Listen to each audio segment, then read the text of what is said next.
Have you ever gotten that promotion you worked months for, only to feel like a complete fraud walking into your new office?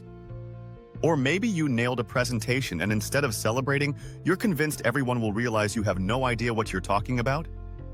That sick feeling in your stomach isn't just nerves. It might be something much deeper.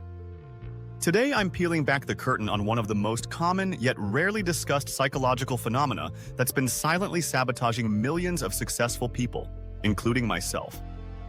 What I'm talking about is imposter syndrome, and if you've never heard this term before, prepare to have your mind blown. This isn't just being modest or having a bad day.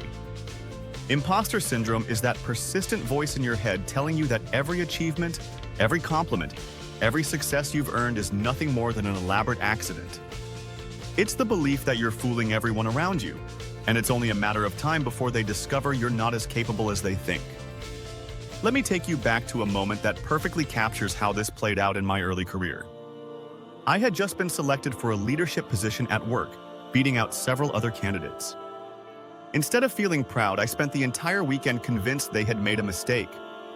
I actually rehearsed what I would say when they called to tell me they meant to choose someone else. That conversation never came, but the dread stayed with me for months. The really twisted part about imposter syndrome is how it operates. It has this incredible ability to dismiss every piece of evidence that contradicts its narrative. Got positive feedback? They're just being nice. Completed a challenging project successfully? Anyone could have done it. Received recognition for your work? Pure luck. It's like having a prosecutor in your head who refuses to acknowledge any evidence for your defense. I started recognizing these thought patterns everywhere in my life.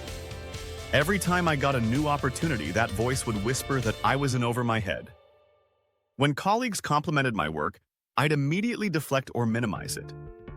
Social media became particularly toxic because I'd scroll through other people's highlight reels and use them as proof that I was falling behind, that everyone else had it figured out while I was just pretending.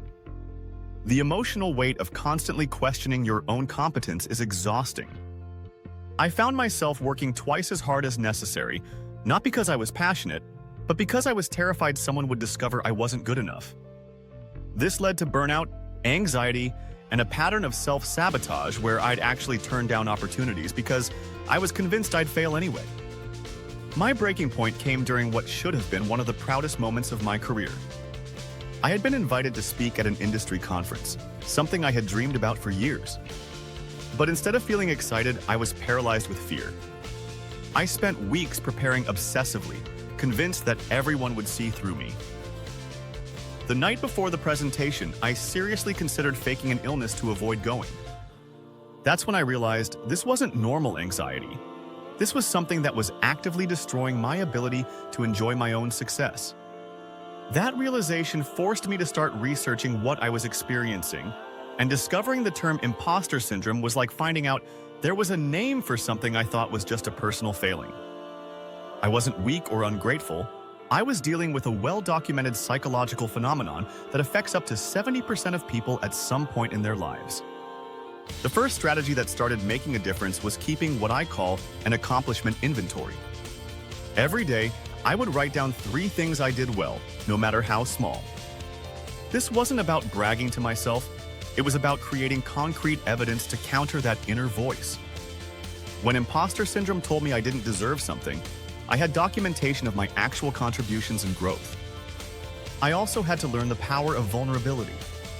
Sharing my struggles with trusted friends and mentors revealed that many people I admired had dealt with similar feelings.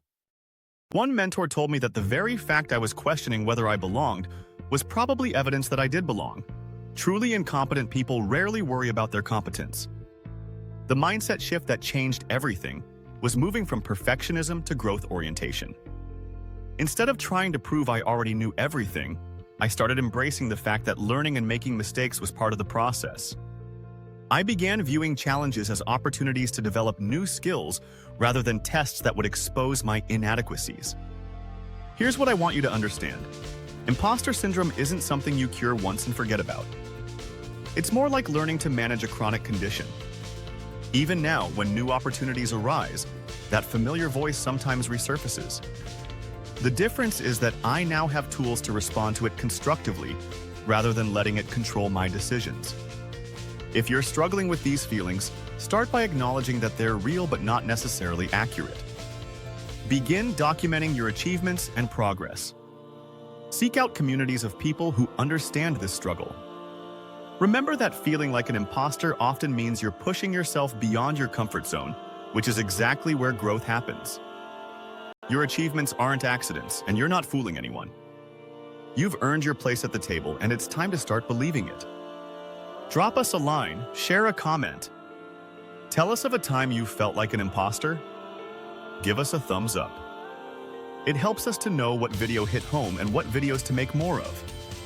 Oh yeah, and we would love it if you subscribed and help us grow our mental well community. This is the Mental Well Guy signing off, wishing you good mental health.